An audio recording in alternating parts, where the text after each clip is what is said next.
focus on Liberia. Yeah. From Cape Mount to Cape Palmer, mountain back to Atlantic Ocean, Obomi Hills to Country, to educate, elevate, and promote.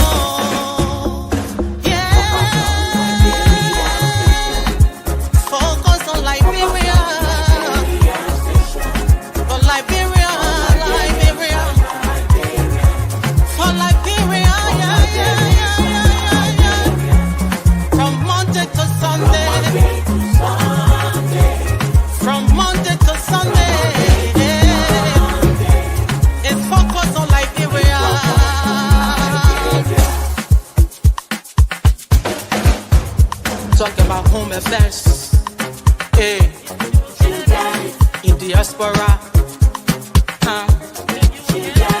current affairs, hey, reliable information, history, ooh, talking about culture, hey, politics, education, entertainment, business, sports, advertisement, articulation. Focus on Liberia.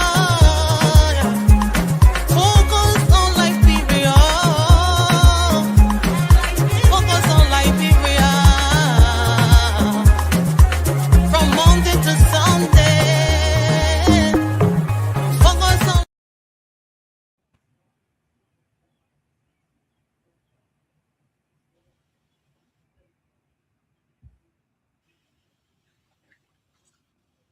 Hello, ladies and gentlemen. Welcome to Focus on Liberia.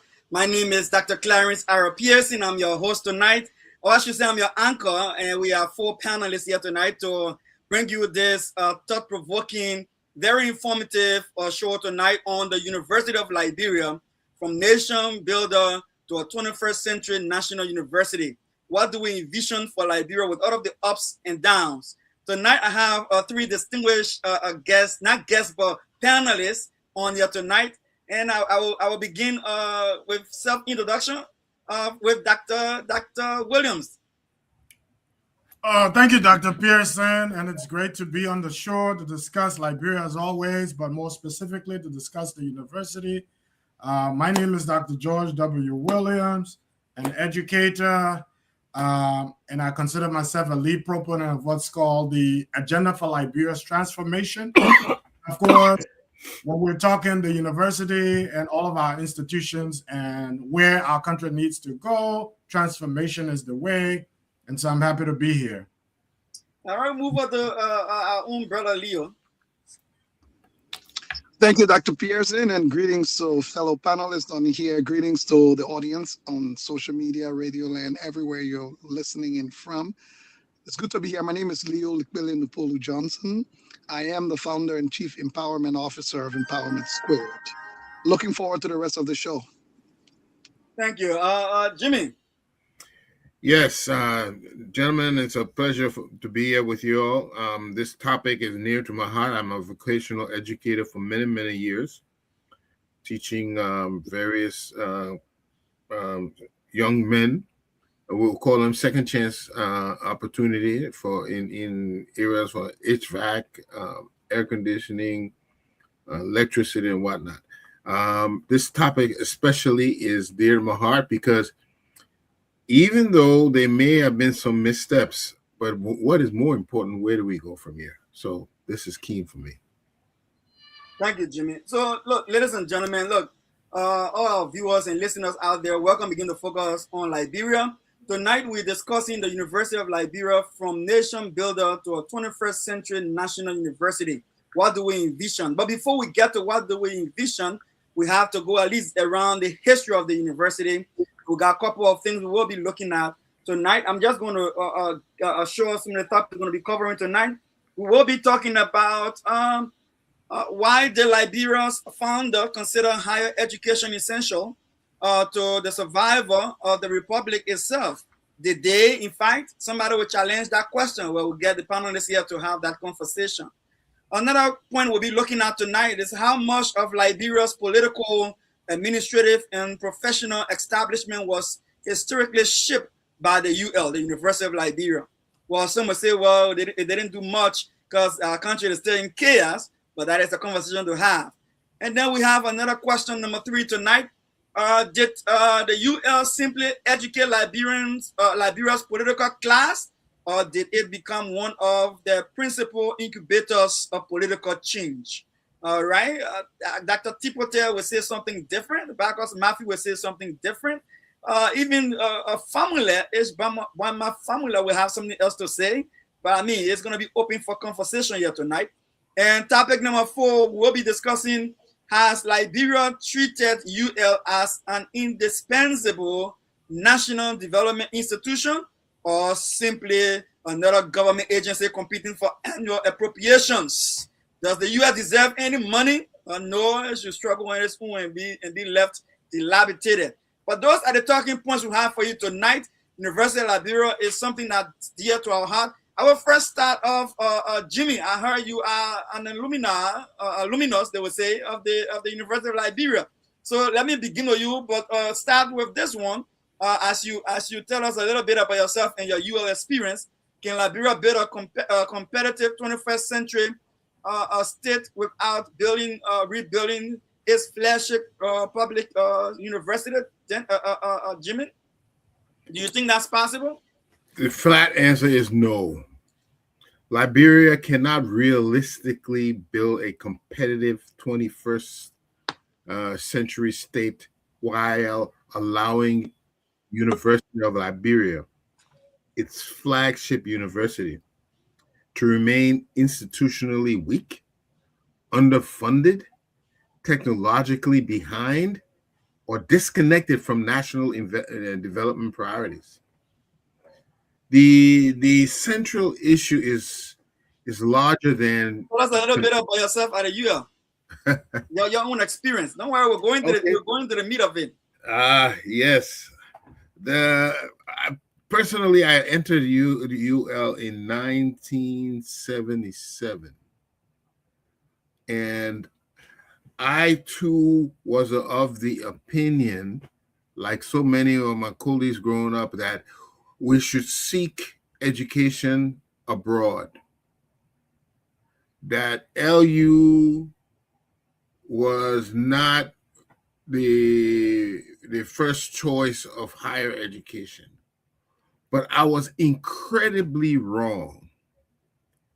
And if I hadn't come to myself, as we say, I would have completely defaulted. You see, LU in those days could compete with any university everywhere in the world. We had scholars that when they left LU, they had no problem competing with all those from even the best institutions in the world. As I found out, education largely not just has to do with the institution, but has to do with the student, because the student has to take it upon themselves to develop themselves. They could that student could go to the best university and not get a good education. They're fooling around, and they can go to the worst in the university in the world and get a lot there by putting more time in the library, doing appropriate research, regardless of where the teachers were. So I had a terrible misconception, and it nearly cost me a lot. And I was very proud to finally have graduated from LU. I left LU several times, going abroad and coming back, and I didn't graduate until just before the war. 1990. You can imagine, from 77 to 1990. So yes, that is my sojourn in LU. I've seen a lot. We saw the progressives, and we were in the vanguard. We were in the middle of the agitation before 1980, and then after 1980, when they raided the campus and all of that. So I got a lot of stories I could share with you, But because the topic tonight is how can we better LU, I will stick to that for now. Dr. Williams, let me come to you. Do you have any experience at the University of Liberia? If not, you can just give us your opinion on this focus for tonight. Can Liberia build a competitive 21st century state without rebuilding its flagship public university? Just a summary, if you may. So, like Jimmy, I say an absolute no. And how we treat and appreciate the university reflects how we see ourselves as a nation, as a government. But as far as my experience, I wouldn't be who I am today without my time at the university, whether it's public speaking, whether it's organizational engagement, academic. I came from Lakere, Broadville, way outside the city. And so came to Monrovia intimidated. And unlike Jimmy in 1977, I came, I think, 11 years after Jimmy. 1988, I entered the university, very intimidated, though intelligent, but very intimidated. All the boys from Soup and Sim, and their contributions to social activism and political activism helped to shape me. But there's also the inspiration of the academics. I remember at the university, we took times we attended 2 classes to be able to pass one of those classes. So for example, we had this man, Bob Nwoko, teaching in the economics department. And so he had 2 classes. On Tuesdays and Thursdays, we had to do 3 hours a week to be able to pass a day. So 6 hours a week just to be able to pass the class. And so there's a lot we can talk about. I rose to become chairman of the Elections Commission at the University of Liberia. Interestingly, the Secretary General of the commission then is now our new chairman of the Elections Commission. Just putting that out there, just in case my name pops up at the Elections Commission one day. I don't want you taking me to task. I go way back. Go way back. Yeah, so just putting that out there. But we serve at the university, and a lot of who we are today is a direct result of our experience at the university. So back to the question, can Liberia build a competitive 21st century state university? I say yes, we can.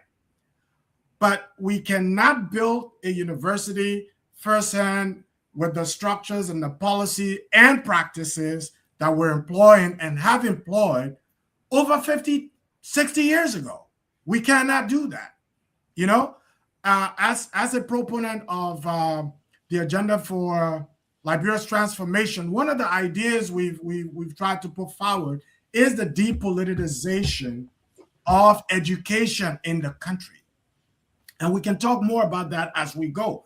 But I think just like most institutions across the country, we've politicized education so much so that every major decision that has to do with education in the country has to take place in the office of the president. And the president is overburdened. The presidency is becoming ineffective because there's too much going on. There has to be some devolution, especially when, and I speak at this point for education. The president has to divest himself. Don't finish all the meat before we get to the cooking of the food itself. Some of those powers, so that education can flourish. We have to treat education as a corporate entity, not as a political vehicle for partisans and what have you. And so let me stop there because I would say the same thing as well, like Jimmy and yourself. I hope all you can come on to give a stick on this one. Yeah, I too walk through the walls of the University of Liberia. In fact, I studied at the university and got my master's degree from the Kofi Annan Institute for Conflict Transformation. We were one of the first students who graduated from that college when it was founded. Besides that, when I was in high school, I used to represent my high school as the president of my high school, tour the OSU. We used to have at the LD campus, there's some functions of the OSU, and we have to go to represent our high school at the UL.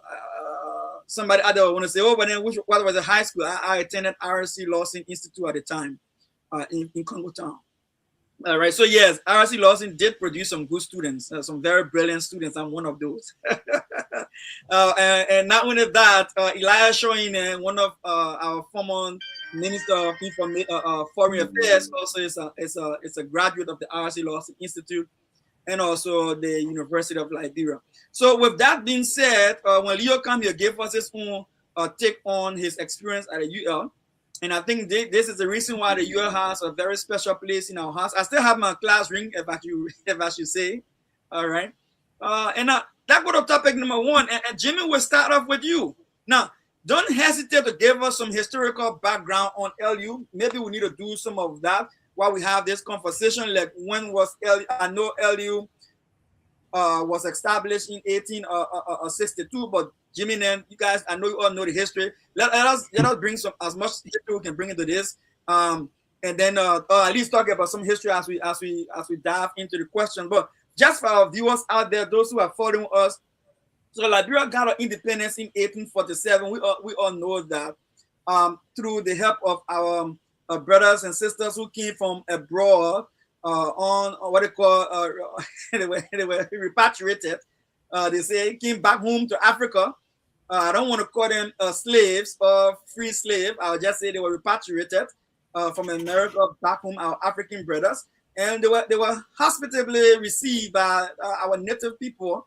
We call them the indigenous people in Liberia. They were hosted. They were given a place to rest their weary legs. Some people say, oh, they passed through Sierra Leone, they passed through what they call the Congo Island, everything before coming to Liberia. Where the bottom line is that they settled down in Liberia. Those of them who did were able to establish the nation as we know it today in 1847.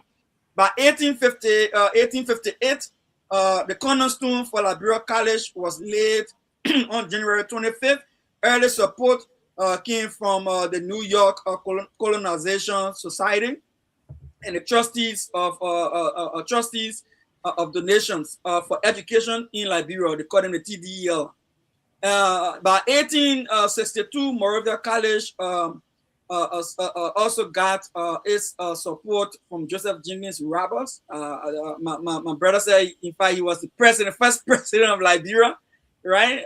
So I guess he saw education to be of some value to them, to give them some space that they will help their kids and others who they brought alongside them to get education. That's why somebody said, in fact, the size of the building was constructed to suit the size of those who were considered elite. Well, that's an argument for another day, right? 1863 college, the college started instructions, all right, in 1863 with a very small inaugural student body and faculty, including Edward Wilmot Blading. And I know Jimmy and Dr. George has a lot of idea who Wilmot Blading was, one of our strong historians, and Reverend Alexander Cromwell. By 1866, early commencement, James Henry Evans becomes the institution's first graduate. All right, James Henry Evans became the first graduate in 1866. By 1905, the first female graduated. That 1905, and then by 1951, historic transformation. Liberia College and the William V.S. Tubman Teachers College combined to put together what we call today the University of Liberia. Now, with that background given, with the expansion eventually producing what we have today as the multi-campus institutions on Capitol Hill and Fender, the medical school in Fender also, and so now, what I want to say here now, I want to go over to this question, Jimmy. I want to begin with you. Do you think in your mind that the leaders or the founders of Liberia thought it essential that they should have a university in order to help the survival of the republic that they have started? Did they see any value between the state and education? Okay, thank you for, for that question. Did Liberia's founders consider education essential? The answer is yes, and that I want to admit that that part they got right. The evidence of that, Liberia founders and the early political leadership treated higher education as important to the survival and consolidation of the new republic. The strongest evidence of that is institutional. Liberia College was authorized in 1851. That's only 4 years after independence. Although financial and logistical difficulties delayed its opening until 1862, it later became the University of Liberia. So that means that the Liberia as a young state, they needed a cadre of capable staffing for the government, for courts, for churches, for diplomatic service, for other professions. Okay, so education, therefore, was not merely viewed as a personal advancement, but it was connected to state building and the preservation of the Republican government. However, an important distinction to make, is that the founders recognizes the strategic importance of higher education, but their conception of what higher education should produce was narrower than what Liberia ultimately needed. As we can see that, the curricula at the time of the Liberia College was liberal arts tradition, a 19th century, something patterned after 19th century American colleges. You see, a lot of this thing, they were influenced by where they came, hence they came. So it emphasized areas like languages, philosophy, mathematics, rhetoric, and humanities. And that helped people prepare for maybe law, education, theology, and public leadership. But Liberia urgently needed administrators and an educated political class. What they did not do enough was develop the ability to prepare the population for technical skills. That is, we had all the resources there. We needed to develop our ability to exploit our own resources, build our own infrastructures, and eventually electricity and all those other type of things that were going to be needed. They didn't see that. They saw it more as as how American 19th century universities built that. It was kind of, to me, I called it elitist, whereby you needed people who were ready to work with their hands and get in the bush and do something. So yes, it was important from almost day one, but it was taught in a way or presented in a way that were encouraging liberal arts instead of the hardcore skills that Liberia actually needed to get the resources out of the ground and produce, the kind of republic that would be prosperous later on.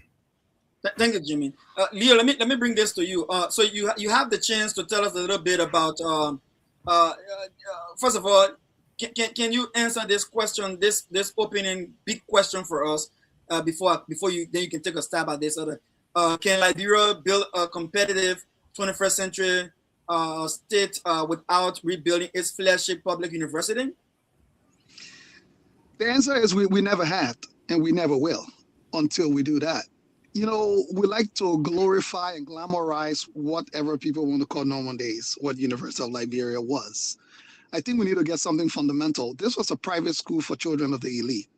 The University of Liberia was never designed to be a school to educate the population of Liberia to build a proper state that was equitable for everybody.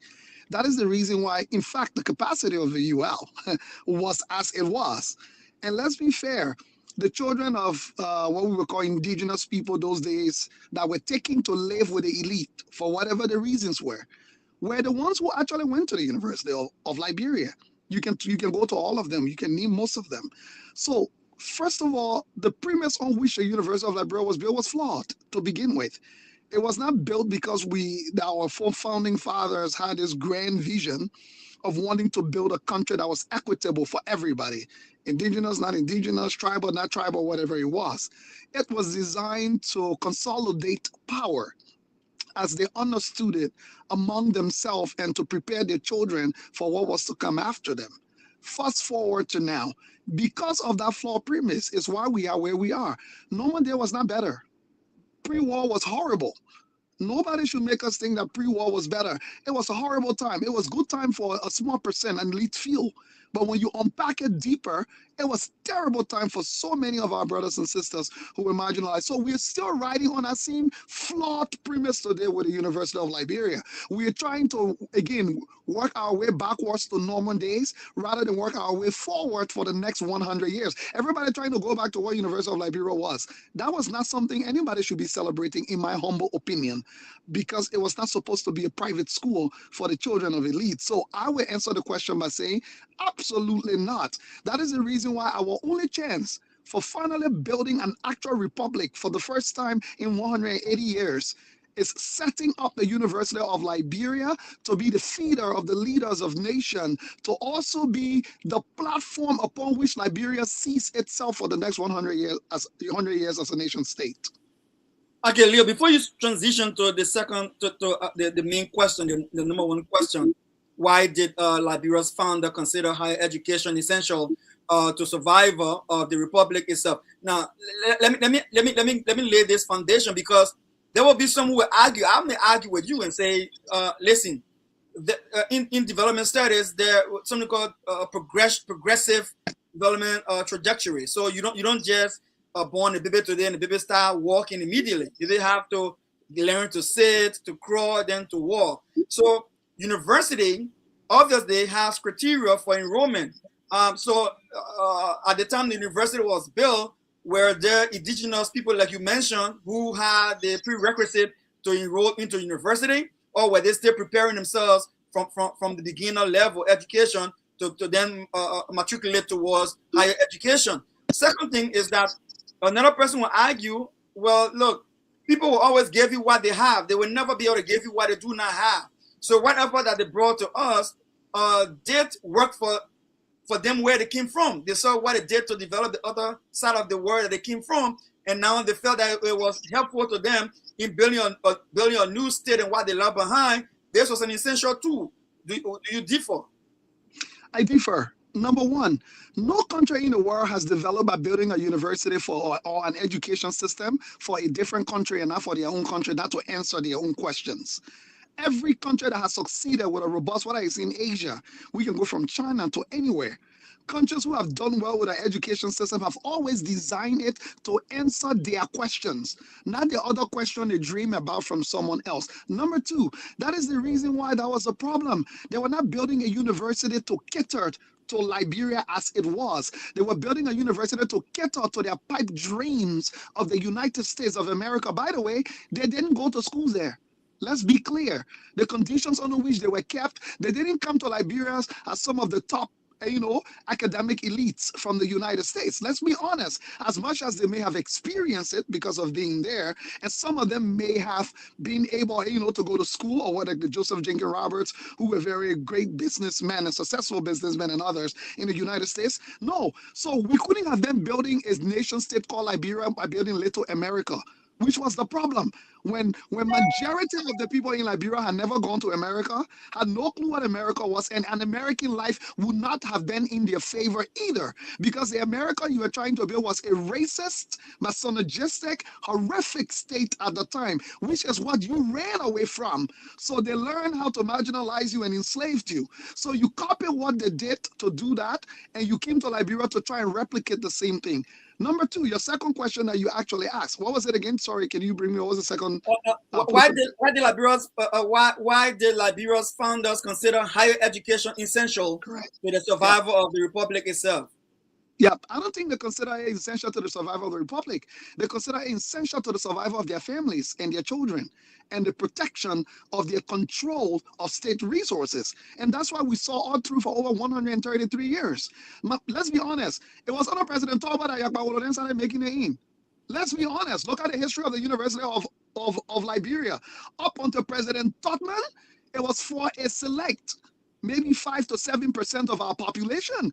It was later, after so much advocacy and agitation, that the university started opening itself up. The university ran like an elite private school. It didn't run like a proper public school that was supposed to be the most accessible to everybody. And some of those who even made it there from the indigenous population will tell you the ultimate sacrifice it took for them to even make it there versus those who just have open access to the university. So my argument is no, the founding fathers did not think this higher education was essential to the survival of a republic that was for everyone and equitable and accessible. They had in mind that a small number of people would have control like they did for over 100 years through the True Win Party, that they needed to continue that system. And if we all agree that that system was flawed and there was something wrong with it, guess what? All of those leaders were produced from the University of Liberia. That is what they were taught to do and do well. Thank you, Leo. We move on to Dr. Williams. Dr. Williams, I'm hearing some interesting thing. Unfortunately, I'm the host tonight. I'm playing host tonight, so I cannot come back to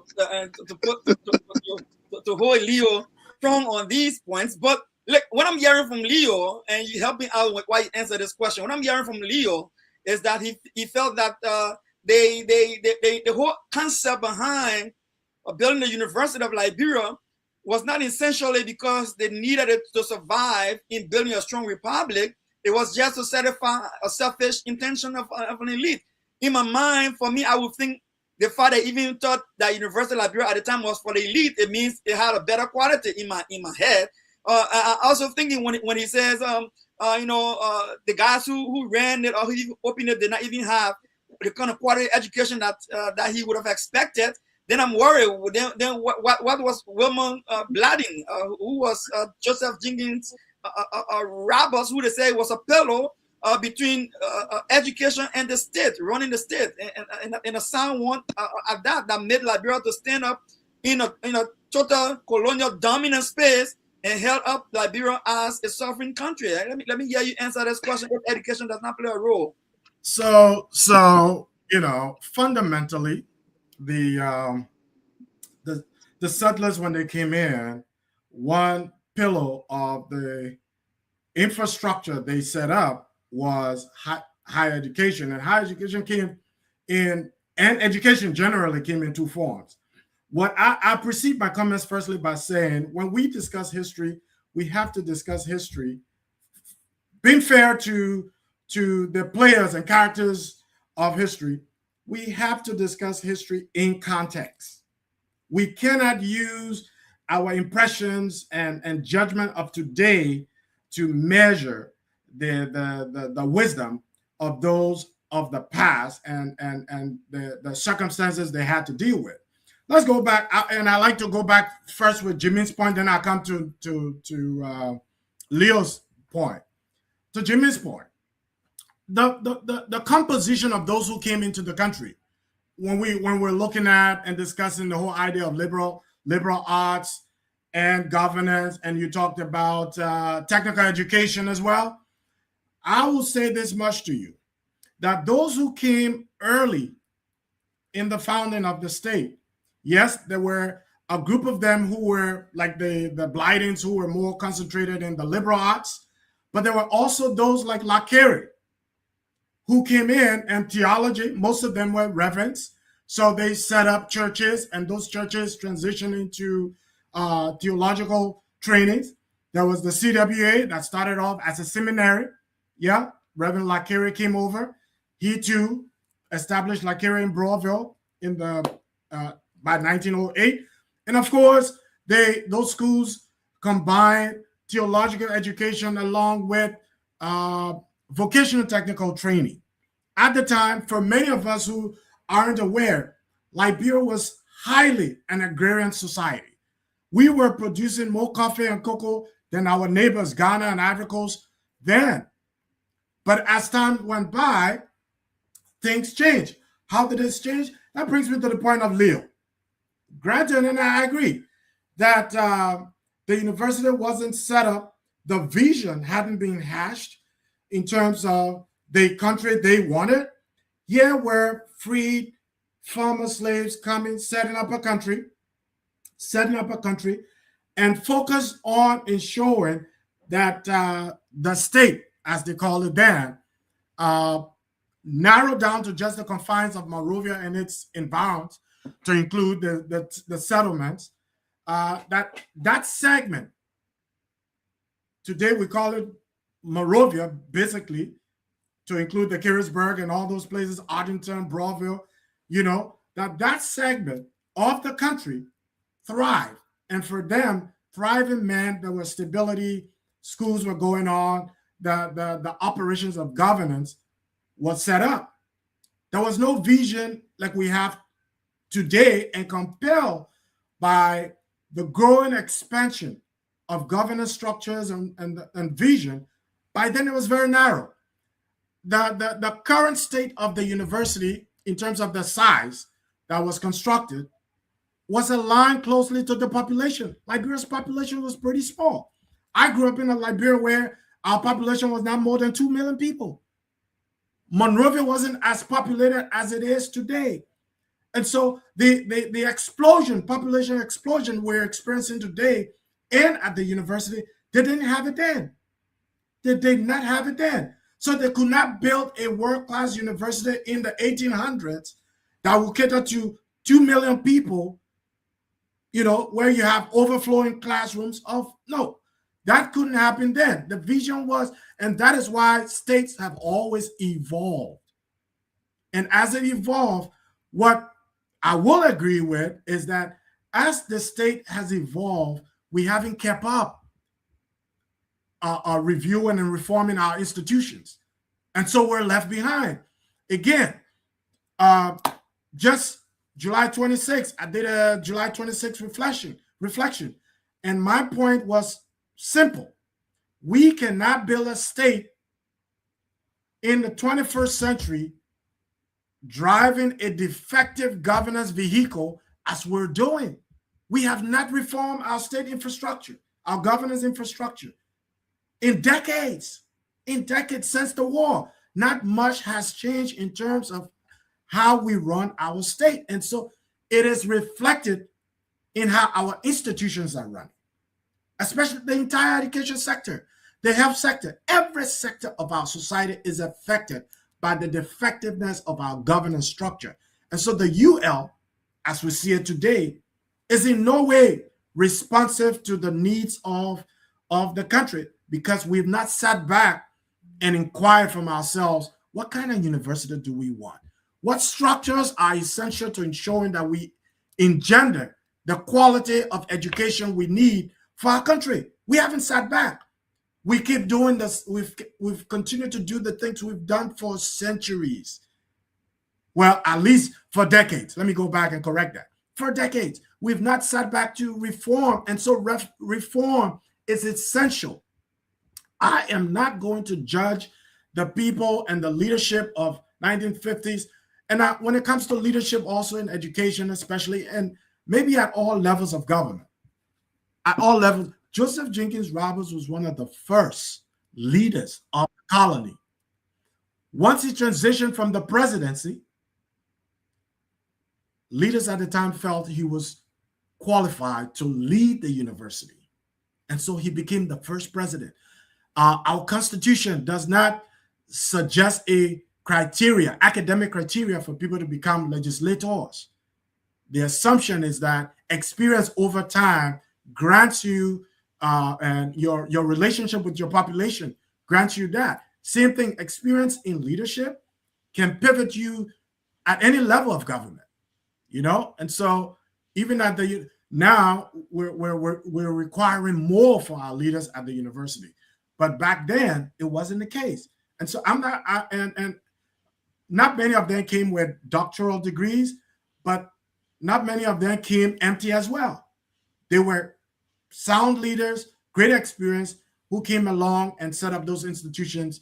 And we got to give them props for their time. We cannot beat them up for their efforts at the time. And I frown on the whole idea of elitist establishment. In the 1850s, come on, people, let's be honest. Let's be honest. The folks came to set up a state, yes, for themselves. for themselves. It took time to evolve the rest of the population. Until Tubman took over, that process, even between and amongst the settlers, there were crises going on. There was hardly space for indigenous people to enter. But what do you say about the likes of Detroit? I mean, yes, there were minorities in there, but what do we say about, many others like him who too accessed the process and the system and was able to represent the country at many different levels, Thank you, Dr. Williams. Many will argue, and I will just give my 1 cent comment on this topic before we move to the next one. Many will argue that nation building is progressive. Is progressive. It takes step by step to get through. So let me put it this way. When you think about how Liberia was founded as a nation, it was not a group of guys who were deciding to go to that spot called Liberia today and just form a nation. In fact, that was not the first place that they landed from history. All right. I understand even they left from Sierra Leone before coming to Liberia based on the kind of difficulties that they had there and the challenges that they were going through there. They sought for a better place to be. And while they were in Liberia, what we call Liberia today, there was no intention to begin a state like a republic, but there were other circumstances that necessitated them to advocate for becoming a state, to protect the very lands that were being encroached upon by the colonial expansion at the time by the French and the British, right?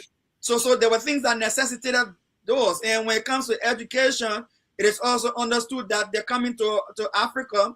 One of the things that they brought to Africa was education, not just for higher education. In fact, they started with churches. All churches will have schools. That's why majority of the churches in Liberia today that are linked to a colonial establishment were the ones that were dominating with schools in the Republic.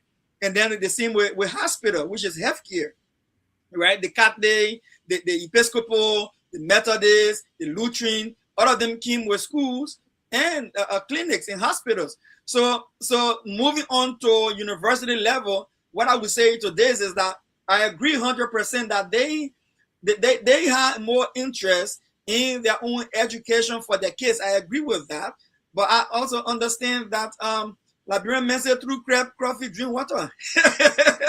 Right? But I think you guys I want to correct one thing. There's one thing I want to correct. Yeah, go ahead. I'm not saying these people were not great people. Yeah, I'm not saying these people were not great people in whatever way they are. I'm stating facts. I'm not stating as a form of criticism or not. Let's be honest. Just because you are a medical doctor does not mean you know how to set up and run a hospital. Let's not do false. And by the way, in the 1800s, yes, there were elitist societies that were photocopied. And in Liberia, it was a complex system. The university was not an isolation. It was part of a complex systems of marginalization.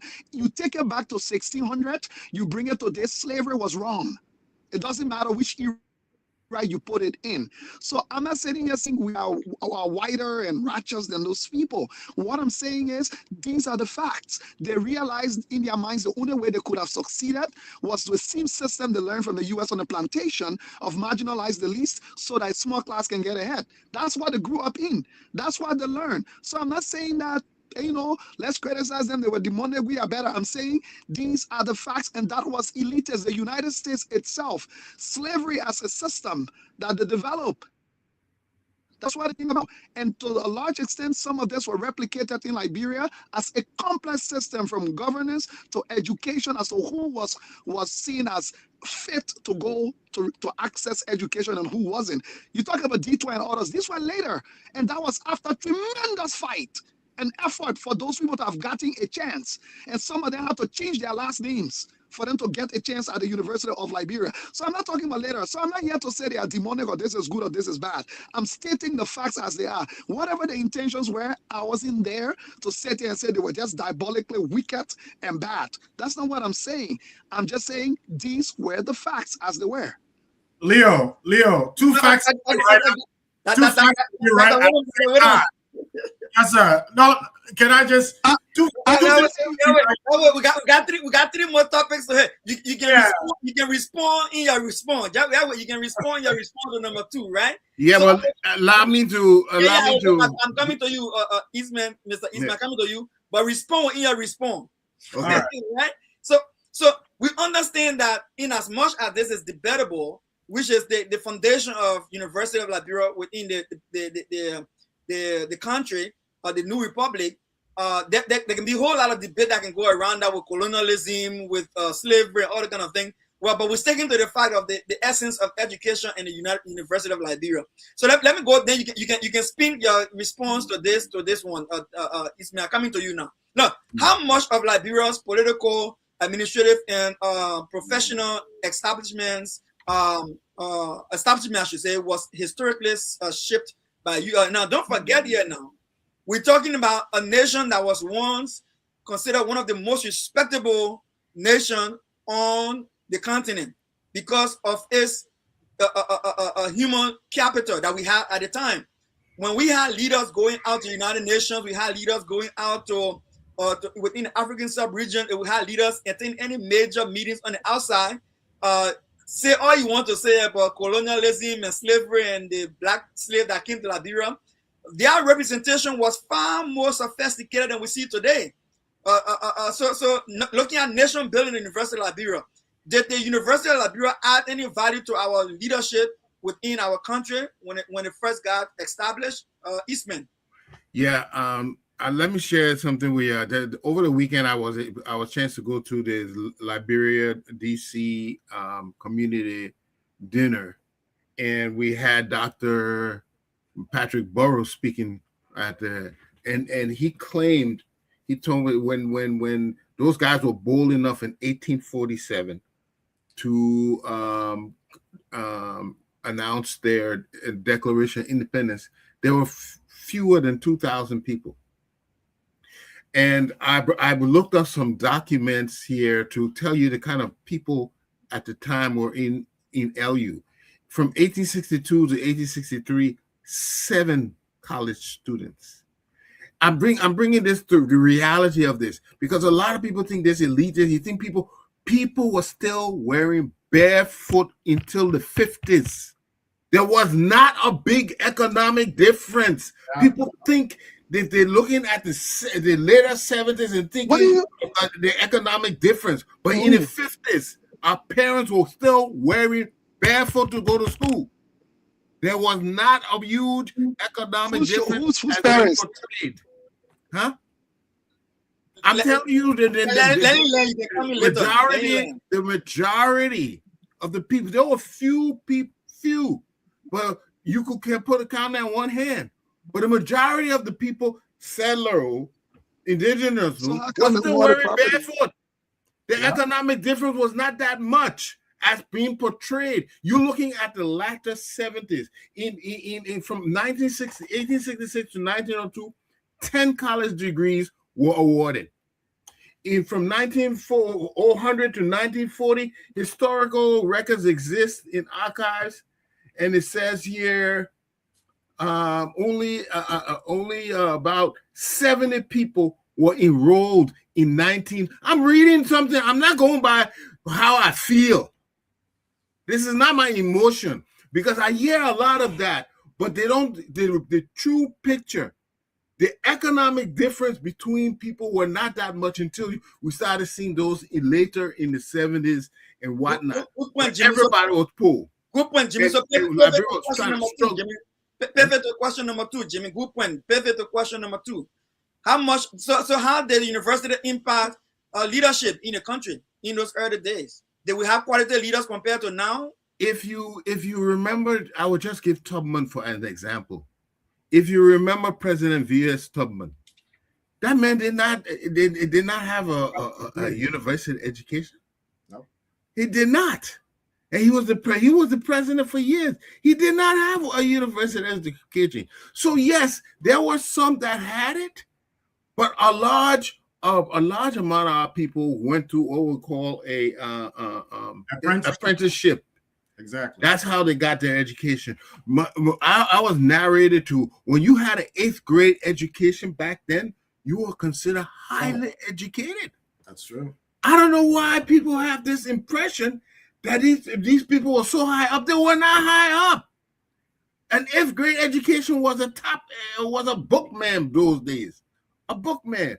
We were struggling to make things work. Yeah, there were some things I myself criticized and critique, but to think that there was such a vast difference between the haves and the haves not, that's how I look at it, is erroneous. And we need to circle back now and design LU for the Liberia that it needs to promote. The Liberia that it needs to produce. Keep that for later. Did Okay. LU help produce quality leaders in our country? Well, like I said, we did see 1 or 2 from there, but 1 or 2 graduates from there, but the majority of the people didn't go to LU. All right, that's a good point. They did not. Yeah, Dr. Williams, let me come to you with this question. Why you answer this question? I have, like Jim was reading up there, I have some notes in front of me where they said UL back in the day produced quality teachers, administrators, lawyers, diplomats, political leaders, and other professionals. Do you hold that view that the quality of education back then was that high that we had stronger leadership as compared to now? Most definitely. It's inarguable. When we entered the university in the 80s, late 80s, the standard was so high. We had, I came from Liberia, can be considered one of the best schools in the country. And I tell you, the university and the standards at the university was pretty high. As far as leadership is concerned, the university, in all fairness to it, even as we speak, the quality of leaders coming out of the university now aren't, in terms of standards, aren't as high as those who came out of the university in the years gone by. And why is that the thing? Why is that? Let's make that comparison. Why is that? There are many reasons. There's many reasons. Standards have fallen. Standards have fallen. Why? Well, standards have fallen, and we'll come back to it. It's about government's commitment to the process. How? Primary amongst the factors will be the overpopulation that we're experiencing today. There's an overpopulation of the university. Instructors aren't giving their best because they're having to take on loads that they cannot ordinarily carry. You cannot have one. In terms of supervision, mentorship, and all of that in the process of education. All of that, but just the instructional process, the teacher-student ratio at the university is around 75-1. In what world does that exist? In what world? So effectiveness, quality instruction cannot happen at the university with that ratio. So one, the university is overpopulated. We've overly politicized the university, so everybody believes they can come in. Look, let's be honest with ourselves, and the nation needs to face itself and think. Every citizen is not they're entitled to an education, but not every citizen is entitled to a university education. Many of our citizens need to focus a lot more on vocational technical education. Mr. Eastman just mentioned apprenticeship system. We need to, divest and So I get that. Let me push a little bit. I get that, right? LU is the focus. So if LU is the focus, if we said that the quality of the institution we had with a smaller number of people back then, right, and well catered for, whether elite or the little indigenous that joined them, they were manageable enough. The population was controlled. The quality was great. So they produced great leaders like the Bacchus Matthew and the Tipote and the others, right? So are you saying that over time we've had a situation, probably the war, because we saw the war made a major impact there, and the population in Montserrat has increased. There are more high school now in Liberia than ever before, in Montserrat particularly. Many kids are coming out of high school, wanting to go to university. They cannot afford the private ones, so they all then run to the public ones. So are you seeing we're not being able to keep up with the demand for higher education in terms of the demand versus the quality? Give me 30 seconds so I can go to Leo. No, I can't give you 30 seconds. Let me give you more than that. But, since Leo is back, can I just use a second on Leo? Two things can be right at the same time.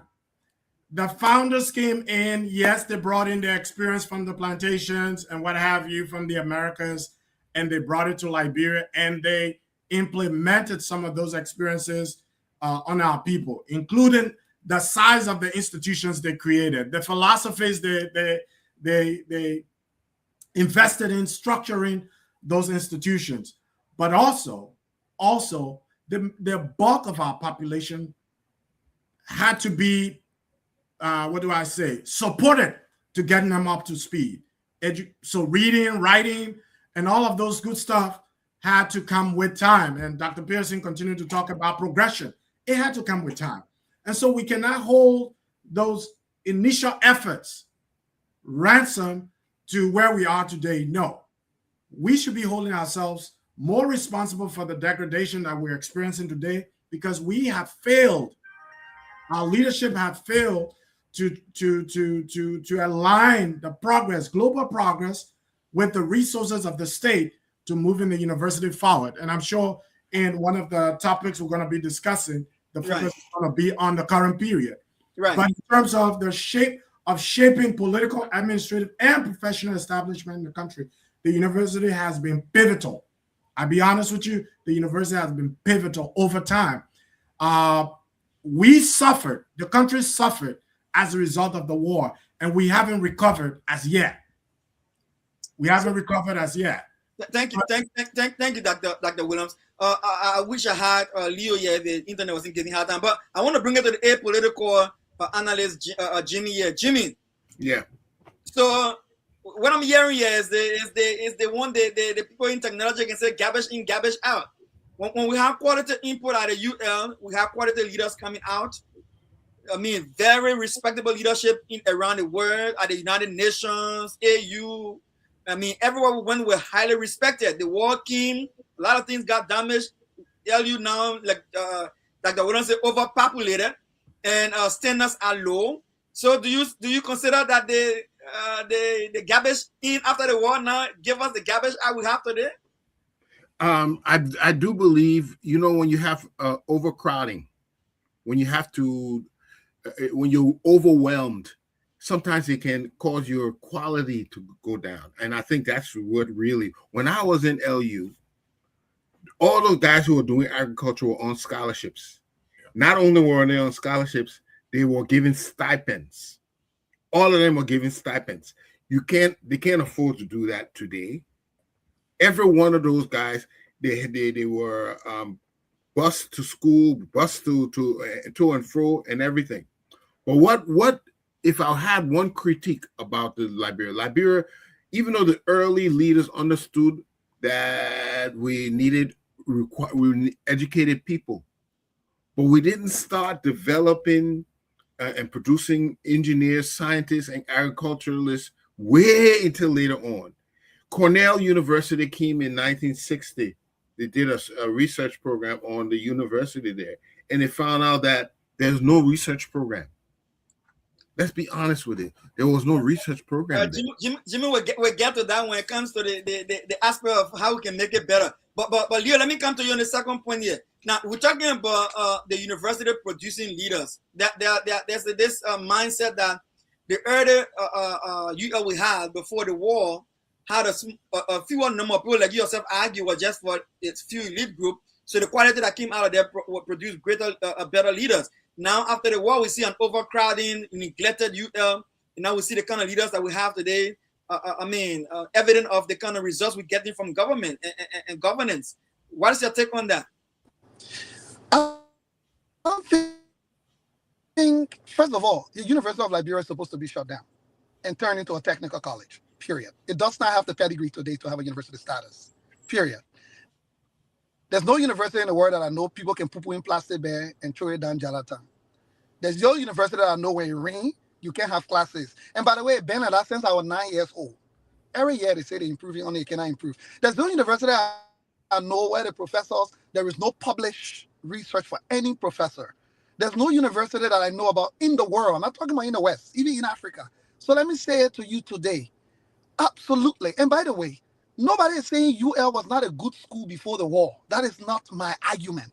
And I agree with our panelists that UL produced some great leaders, some astute leaders by any measure, globally, by the way. Any measure would be among some top educated people the University of Liberia produced. All I'm saying is it was not meant for everybody. It was designed for the elite. And yes, there was an elite society in Liberia as far as the 1800s. That is the reason why Joseph Jingin Robert the Barclays, they own half of Liberia till today's date. Government still paying rent to them in their houses. People say it was the late 60s and 70s. Half of Liberia, half of Monrovia. You didn't say Monrovia, you say Liberia. Leo, you said Monrovia. Was Liberia. You say Liberia. That's what you said. Monrovia was Liberia. But Monrovia was Liberia. There was nothing else beyond Monrovia. The time we're talking about, there was nothing else. Monrovia was Liberia. And if there was not an elite society, how come only certain families, around 300 of them, own half of what was Liberia at the time? But that's beside my point. The question I'm addressing now is this question. So we've seen since the war came, right? UL got destroyed, like everything else in the Liberian society, got destroyed. And what happened when we came back? The elites of the day decided to mimic the elites of the past. They thought they can just pass UL, clean the green water, put it well washed, and pretend that UL are great school. So let's just continue from where it was. And that's why they've done the greatest disservice. So UL remaining open and functioning under the current status that is functioning is the greatest wickedness anybody can do to a young Liberian, lying to them that they are getting quality education from a school where they don't have bathrooms, from a school where the professors can barely afford the quality of access to the type of education and research that they need, to a school where we don't have Turnitin to even check students' writing, to a school, and we continue to push it. Why we keep lying to ourselves? Our leaders since the war, post-war, since the war, coming forward, let's talk reality. UL right now, when we talk about UL, we should be unveiling Africa's first ever energy net zero university campus. And you know the funny thing, right? We'll come to that. We'll come to that, Leo. That's the future. Dr. PSC, why you can't do it now? Why you can't do it now? Why not now? No. I mean, on the panel, the conversation we're having, we'll come to that, and we'll look at what the future should be like. We'll look at what the future. Oh no, sorry, Dan. Let me end my point on your question. So my point on your question will be: yes, the University of Liberia of pre-war was an elite school, was a top school. There's no denying that. And yes, those who had the access and the benefit to go there got some of the best education at the time the world could offer. There were professors from around the world that came to UL to lecture. So they did. Post-war university, in my opinion, I'm sorry, Liberia's political class has become one of the principal incubators. It was one of the principal incubators of political change then. Yes, it is true. The Brahma formulas, the Dr. Amos Sawyer, all of these guys, right? They came from here. And those qualities, unfortunately, that has stopped. And we are still relying on the same thing since then and running around with it.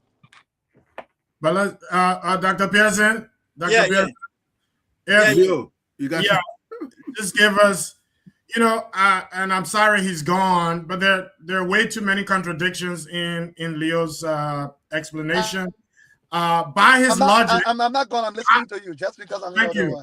By his logic, we should shut the entire country down because all of our institutions, not just the university, it's not just the university that's experiencing the issues you're describing.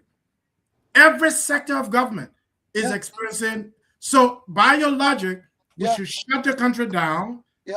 Yeah. And do what?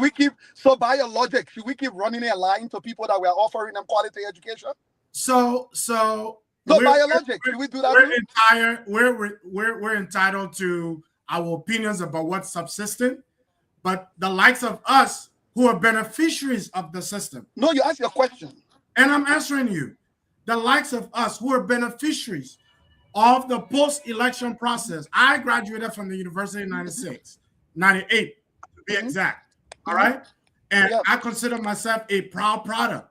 I consider myself an exemplary product of the university. But that's not the question. The question is, should we continue with the way it is? Can things are we where we ought to be? No. But can we improve what's existing? Yes, we can. No, And, answer, and we can we, should we continue with the and, way it is? and we get there the next step, right? But again, this is what I would say to this. I strongly believe that yes, the UL has been pivotal in our political, administrative, and professional establishment. In fact, Liberia was one of the come-to countries in Africa when you wanted to come and learn about governance and leadership, right? I'm not saying all of that, yeah. Right, and we were one of those who were caught upon when we're discussing major governance issue when President Toybo, President Tokminen went out there, Edmund Wilmot Bladden went out there, even to Sierra Leone. Up to now, Edmund Wilmot Bladden has a statue in Freetown, right? He doesn't even have one in Liberia, he has one in Freetown, right? Very, very respectable character there. You would think that he's more Freetown than he more how do you call it, Sierra Leone than he's a Liberian, so to speak. But again, I would say that I think somewhere along the way we missed our way, and that was as a result of the civil crisis. And then I think the rebuilding process is not going well in our infrastructure, governance structure, political structure, administrative structure, because we fail to build that institution that's supposed to give us the product to do the right thing when they go out there to lead. Gafuan, he's from UL. Samuel Twe from UL. Amara. Right? Amara Kone from UL. President Boyka from UL. Almost everybody you name in Liberia, almost all of them in government, majority of them are from the University of Liberia, right? So it's when it goes to say that yes, it proved right yesterday that the quality we had in LU provided the quality of leadership we got, and today after the war we refuse to see that is true, that we need quality at the University of Liberia, like other of us are saying, to give us the quality in society that we're looking for leadership and for change. Right, let's go to the next question. But can I add to something you just said? Yes. There's where you can educate some people to take positions. Okay, I'm educating you to be an administrator somewhere. I'm educating you to go to be a teacher or to go be a politician somewhere, minister, whatever. That is one way you can gear your university education. But when you have to educate people to produce, to invent, to manufacture, to farm, to engineer, it's a completely different approach. And this is why I'm trying to understand: it is not the fact that they were catering to only one or two people in Monrovia, but they did not see the vision of that the whole entire country had to be addressed by this one institution. So you cannot prepare people for positions. You have to prepare people to be creative, to go out there and develop the entire nation. That is how LU had to prepare people. And they lost somewhere along the line. In fact, that is why they created BWI. BWI was created to address just that issue. And to today, it was created in the early 1920s, honey? So if I don't remember when BWI was founded, it was a long time ago. And that was created. So the direction that they have taken LU, it's not we just see a whole lot of politicians being produced and all of that, but builders, nation builders, it's where we're missing, and that is that you said we'll do that later on, and that is the future we need to look at. And that's a good point. Dr. Williams. Yeah. Can I go ahead? Go ahead, Dr. Williams. Go ahead. Yeah, to your point, Mr. Eastman, the whole idea of producing politicians and lawyers has historical significance. A lot of those who came, there were issues of land ownership, property ownership, court-related cases. And so the liberal arts was the focus for a lot of those folks. And over time, we spent more time. Not many administrators came on board with a vision to transform our curricula in ways that will expand the conversation beyond the politics and the economics. So much so that even up to the likes of Chuchu Horton and Tokwanan Tipote coming on board, the Emasaya, is still focused, narrowly focused on politics and a little bit of the economics.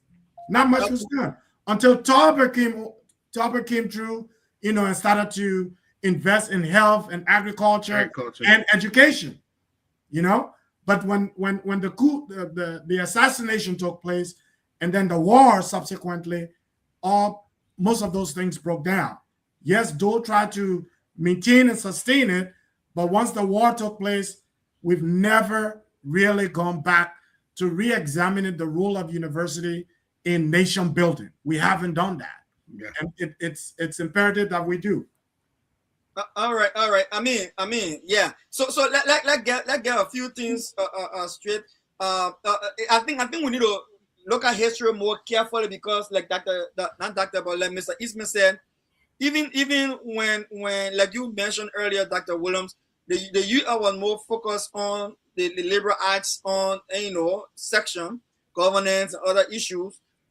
Education, because that was the demand of the time. Like Mr. Eastman said, the indigenous people had to learn the language first before you can even learn the subjects.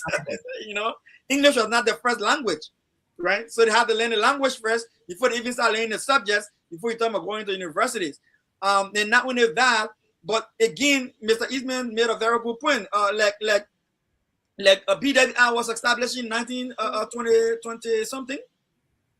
Mr. Eastman? 29, I believe. Yeah, 1929, right? Then we have Race Institute also was established in 1887, right? So and then Moravia College Industrial Training, 1922. So there were attempts to gravitate towards industry. And the reason I'm bringing this up because I saw a video someone shared in our chat group where you can see, I think it was the toy boy era, where you can see major industry was in Liberia before. Yeah. And I remember they said before the war, I was a young guy too, but just before the war, we had a lot of industry in Liberia that got damaged as a result of the war. The entire so there were progression, but we lost our way, like I said, when the war came in. So let's talk about the UL now, moving from gravitating from education to radical politics, right? Revolutionary movement, and I want to talk about the gravitating to Liberia and the role of LU. So by the 70s, the mid and late 70s, we start to see the UL. Dr. Pearson, Dr. Pearson, can you guys hear me? Yes. Can you guys hear me? Yes. Okay, great. I just wanted to make sure you guys can hear me. Yeah. So we start to see the UL, like Leo has been saying, yeah, there were marginalization. There was some indifference between the indigenous and the so-called, like he put it, the elite people. So yes, people started to get more radical. And then the US started to take a different shift. So I want us to discuss that UL as opposed to the earlier imagination of UL that has to do with creating building leaders, but it became more political. So now we see the legs of the power, we see the legs of the Moja in the 70s. Now my question here is this, right? Whether it's the rest riot, the coup from a single party to the multi-party system, the transition of the UL, all right, to politics, to political movements, to political consciousness, to civic debate, to social mobilization. Did the US simply educate Liberia's political class, or did it become one of the principal incubator of political change? That's an interesting question. I can remember being on the campus, and there was always a lot of political debate. And my position was, even though the reforms of socialism, I thought many tenements of socialism were healthy, were good, that good to be implemented. I knew there was a stigma to when you want to call themselves a socialist. That meant you aligned with the socialist bloc at the time. So you get involved in politics. It wasn't an economic issue anymore. It became a political issue. And these discussions went on. But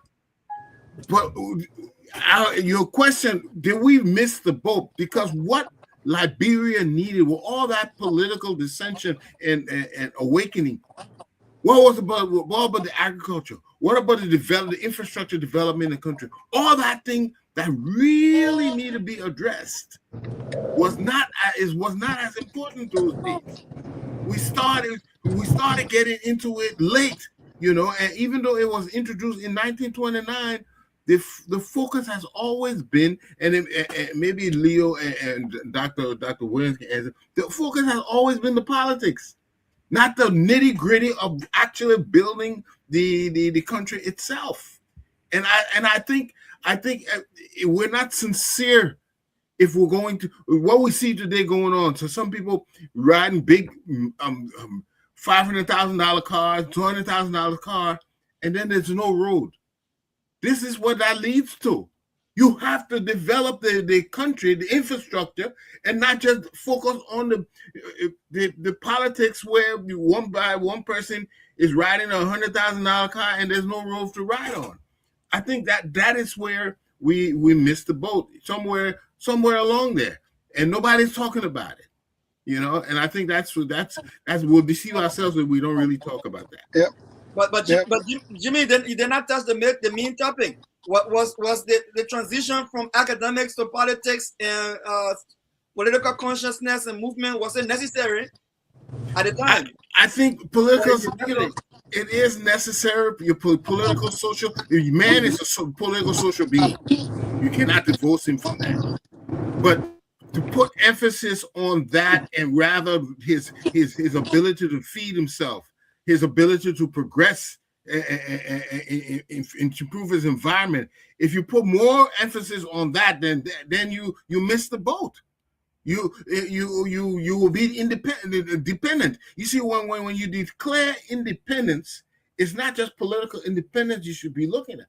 You need to look at your physical independence, your economic independence, your ability to produce your own food, your ability to produce the clothes you wear, your ability to farm your own lands. That is the real independence. Simply having this political independence is not sufficient.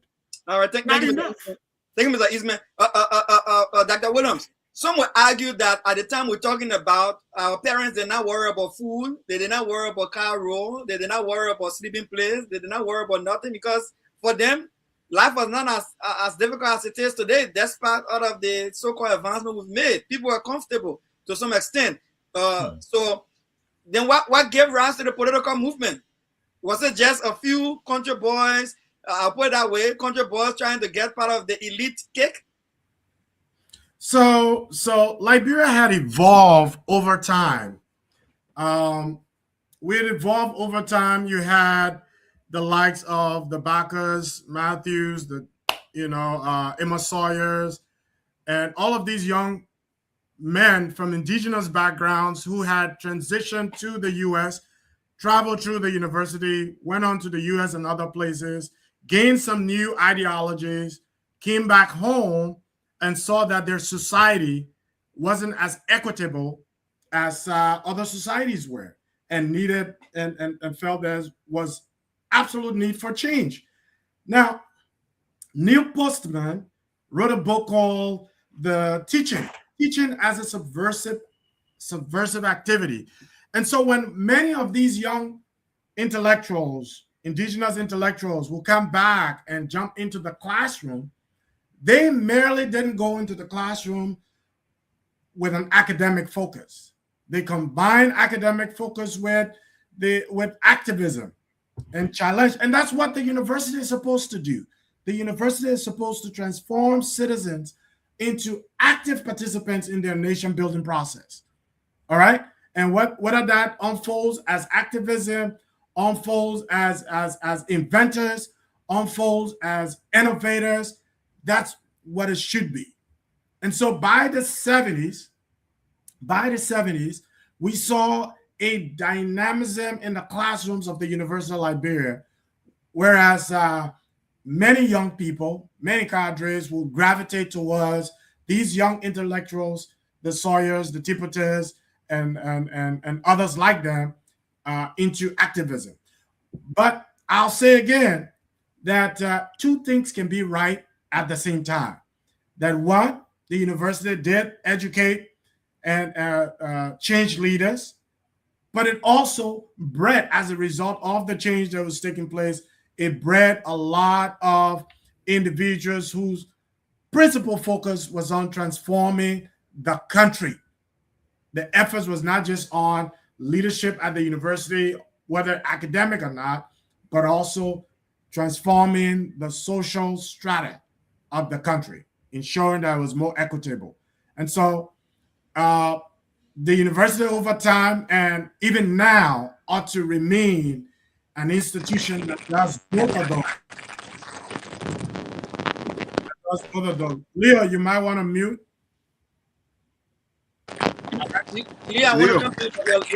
Your line is very bad, and you're driving. We don't want to put you in any danger. You sure you okay? Oh, sorry. Yeah.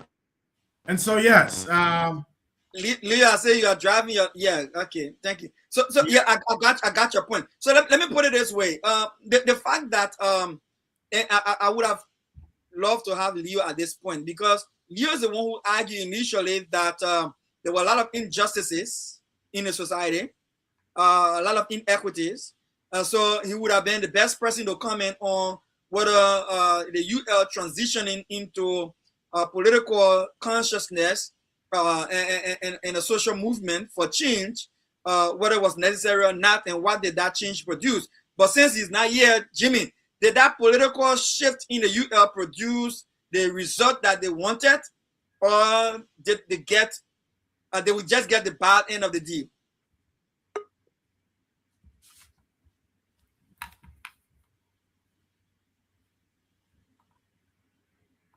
Has to do with socialism, the social aspect of our life, the political aspect of our life. We were cultivating that type of discussion. Had the university expanded its outlook into the sciences, into other vocational needs of the country, it wouldn't have been that focused on the politics of the day.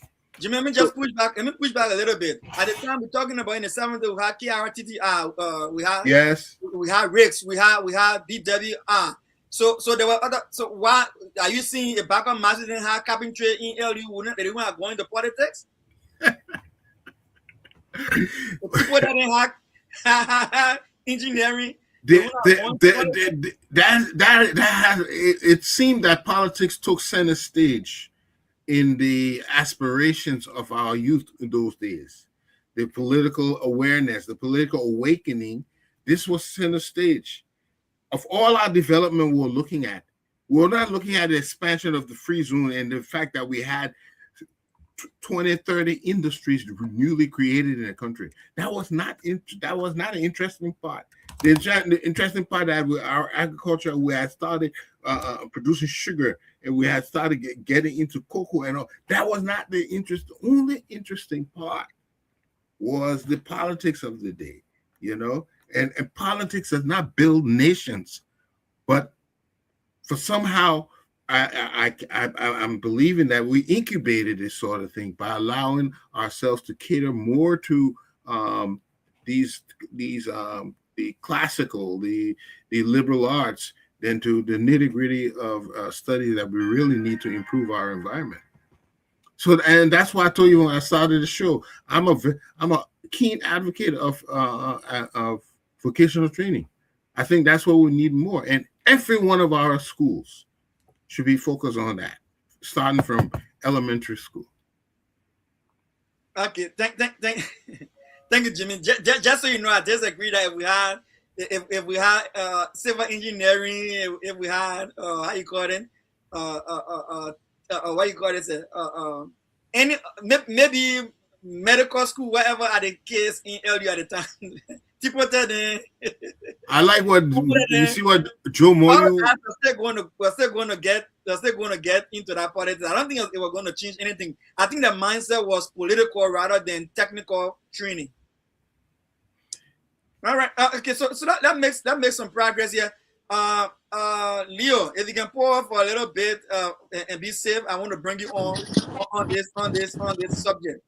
So we can Yes, discuss. I am pulling over. I've been. All right, yeah. So yeah, Leo, I want to hear from you, Leo. So come in, talk to us. Do you think with all of the injustices and inequalities, they shift at the LU from just an academic program to a much more what we call political consciousness and social and political movements? Were they necessary? Was that necessary to you? I think you frozen. Yeah, you back on. You got me? Yes, your last line. Can you hear me? Yes, Yeah. I can hear you now. So I'm saying you are the one advocating for injustice and inequalities. So the shift of the UF from just being an academic program to a political consciousness and change movement. Did you see that as necessary in the 70s? And did the change produce the results we wanted? Absolutely, it was a necessity. It was an absolute necessity, and yes, and I'll tell you why. We tend to forget, how did Abacus Matthew and these guys, Tipote, make it to UL? The indigenous people who were working in the mines and were never allowed to work in the offices, were never allowed to be in top government positions in Liberia, saw the children of the elites of the day and saw what it meant to be in white collar, and saw what it meant to sit in the office and drive nice cars. And they realized that they could not get it. They wanted their children to. So guess what happened? Most of the indigenous children walked from up interior because the only way you could get post-secondary education was to come to UL those days. The place you call West Point, Lokintown, Buse Quarter, Nikutown. It was those indigenous children who came to Monrovia and could not afford to pay rent on their parents and our properties that formed where we call today squalors today. And that's where they live to make their way. Most of them will walk to UL every day just to try and get themselves the same thing that other people's children got, and they were up there. The problem became when they got that education, then they were still denied because of their last names. So absolutely, UL became the only place their voices could accelerate right to the top. It became the place where when they make noise, the whole country had to listen. It became a place where they could mingle and be co-equals with the children of the elite of the day, because there was no other place, there was no other venue, there was no other platform that was as equalizing as when they were on the University of Liberia campus. There were people that could talk to at the University of Liberia that they would never talk to in any other opportunity or any other space. So my answer to you, absolutely. You cannot suppress one group of people for so long. And the refusal of the Chewy Party to have created an enabling environment for the dialogues that should have happened, for the changes that should happen, led to extreme measures and also led to other people exploiting it. So two groups of people emerged. One group of people who were genuinely fighting for their freedom. And by the way, most of them who were fighting for that freedom had no idea of what to do had they got it, because they had never been there. And then there were the other group of people who also exploited it, saw that the situation was right, and exploited it. So in my opinion, there was no other way that could have been done. Every other way that tried became impossible. So unfortunately, the university produced people and produced the right environment to have led us to where we ended up today. Just one more pushback, because I know you're driving, so you can hit the road again. Did their intention produce the desired results?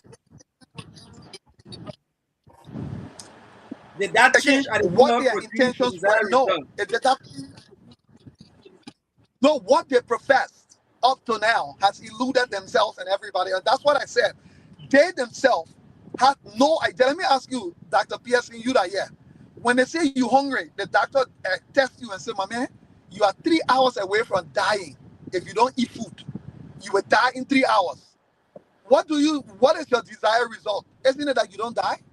What is your first immediate outcome? Is that you don't die. So if you have to eat grass, you eat grass so that you live, and then you tell yourself, we'll deal with the other one. So these guys were at a point suppressed, denied for so long that none of them thought through what they were professing they wanted. They never thought through what the possibilities were, and in the process injured themselves. And that's what education without experience does. So yes, none of them have been able to achieve what they profess that they were fighting for. Unfortunately, because they were fighting only for survival, thinking that surviving was enough for them to have designed and get to where they wanted to actually get. One more quick point, because I know when you hit the road again, we'll take it time before I bring it on again. Because if you have one more quick point. So even though they did not yield the desired results whenever you switch from just academics to public political consciousness and social movement, now that they did not yield the desired results, have they been able to convert that energy into the next generation after the post-war situation? To get the result that they did not get? Absolutely not, because we are looking for anymore. Those results are irrelevant. What those guys were talking about in the 60s and 70s. No, they have not been able to. And that is the mistake I think a lot of them have been making. When I say everybody wants to develop the country back to normal days, that's some of the things I'm actually talking about. People are still talking about the progressive ideas from the 60s. I'm sorry. It's irrelevant in this current iteration of our world. Not just Liberia in a small context. So in my opinion, this is where those are agitating. Why is that, Leo? Why is that? Number one, the position of the geopolitical players have changed that were influencing what, for example, we talk about socialism, right? Those days. Socialism was on the rise. So from the Moja, and to all of these movements, they were influenced by Mao Zedong, and all of these socialist policies or whatever. That's great. The world has changed, absolutely.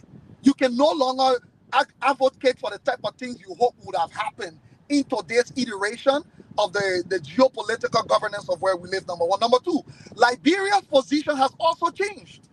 Those days, Liberia was in a privileged position. Privileged in terms of its positioning on the African continent. Right? It was one of the oldest democracies. It had all of its tentacles. There was nothing major diplomatic occurrence on this continent that Liberia did not have to be a party to. Today, we are at a rock bottom well. We are not even considered in some of the decisions that are happening. So no, you can no longer posture in that way because the dynamics have changed, the players have changed, and the game itself has changed. Dr. Pearson, could I? Yeah, thank you, Leo. Thank you. So I will leave Leo for now. Dr. Williams, I'm coming to you. Leo made some points, and I want you to comment if you can. He mentioned that a lot of indigenous, in fact, he said no indigenous work in the time of those elitist guys, right? But records show that Momolu Dukle did work under the Tubman administration. Joseph Seguanu did work under the Toibot administration. Tokba Nanti Pote did work under the Toibot administration. Henry Boyman family, the senior, not the junior, also did work under the Tubman administration. Jackson Doe. Jackson Doe did work under the Toibot government. They had Edward Kesali, right? Mm-hmm. Edward B. Kesali, the senior, not the junior. He also did work under the Toibot government in the legislature and the military leadership.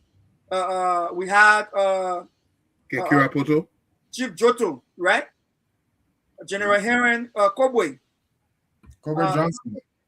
So there were people who so I think those guys wanted a multi-party democracy. One of the things they wanted, so I think nothing would have changed their mind, right? Dr. Pearson, the agitation of the 70s was about space, access to the political landscape. And the question you asked, was that achieved? In so many ways. Look at our political landscape. Who populate the political landscape today? Their quest was that every Liberian citizen have equal access to the political participation in the country. And today, personally, frankly, my background, my father migrated from Sierra Leone to Liberia in the early 60s. I was born in Liberia. My mom is from Grand Says. I spoke Crew before I spoke English, even though I carry the name and wear the name George Williams. But I hesitate, frankly, in this day and age, I hesitate to be a part of any conversation where we start to dichotomize indigenous, American Liberians, and elitists. Listen, every society evolves through classes. Every group that evolved today, the indigenous folks we talk about today who were marginalized then are the elites today. Looking at our legislature, for example, looking at government, who are the ones in there today? They're indigenous folks. They're the elite. The ones from the previous government, they're the elites. So elitism occurs with the evolution of government. So we cannot continue to hold on to this principle of they against us. It doesn't work. It's insignificant in any conversation at this point. It's about what are they bringing to the table. And so, as far as your question about, did the actors of the 70s and the 80s, the agitators or progressives, did they achieve what they set out to achieve? They may not. I mean, up until Emerson became interim president, they had an opportunity under the PRC, but the PRC was not of their making. It wasn't of their making. And those two polarized groups, the PAL and the Moja, never saw eye to eye. And so they missed out on many things. Even Okay, Dr. Williams. Let me just pause you there for a second and welcome Tawi, welcome to the show, brother. Yeah, thanks. Hi, everybody. We good. So we're discussing the UL. We talk about the early formation and whether the state actors at the time meant it to help improve the new republic, to help build people for manpower for the new republic. We had a conversation, and now we talk about whether the UL produced the kind of leaders that we have then and now. What are the UL factor into that? Currently, we're talking about the shift when the UL became more or had a more political consciousness and social movement trying to effect change, and that's what Dr. Williams was speaking to. I just want to allow Dr. Williams to land. Then I'll come to you. Is that okay? Yeah, thanks. Dr. Williams. So yeah, in a nutshell, the progressives at the time fought for space for everyone, equitable political space and participation. For example, in so many ways they succeeded. In so many ways, I know in 1977, for example, when Emerson was going up for the city hall, and that process was aborted by President Talbot. Up to now, we've never had elections or held elections. We've not held elections for City Hall, nowhere in the country. And it's become a norm that we're not electing our city officials. We at the Agenda for Liberia's Transformation filed a petition to the presidency and said we need to have elections for our City Hall because it's constitutional. It's part of our governance structure. Those things haven't happened. But so let's take the UL. Let's leave the governance issue. Let's take to the UL. So the UL, exactly, as part of our broader framework and infrastructure, the UL has played its part. It continues to play its part. But in terms of the quality of people that have been produced, is a direct result. 30 seconds, then I'll leave you. 30 seconds, then I'll leave you. If the progressive did achieve their pursuit for multi-party democracy, which we gave it to them, they did that. We're seeing it happening now. Yeah. They did not promise us that they were coming to run the country and make it successful. They said they wanted enlarging the space, right? They got that. So now they that also said they wanted economic equity. No, they also talk about economic equity and progress. Yeah, but they got it now. They got it. Don't we have it? Yeah, let me go. They got it now. No, we don't have economic equity. We don't. Where do we have that? Leo, in what country are you talking about? We're all Liberians. In Liberia, where is the economic equity when till to this date, you got certain portion of our population that consumes up to 80% of our budget of the country's economic wealth at the detriment of the That's another conversation for another day. No, but you just said they have economic equity. I said no, they don't. Dr. You Williams, don't have Dr. economic Williams, Liberia Dr. is one of Williams, the poorest I don't want a countries moderator. on planet Your Earth. pause. Okay, your pause. I'm the moderator. Now, Because- this is what I want us to focus on, right? We're looking at UL transitioning from an academic program producing leaders to an agitation, a cell for political consciousness and social movement for change. The question is just simple: Did they achieve that I said no. mobilization?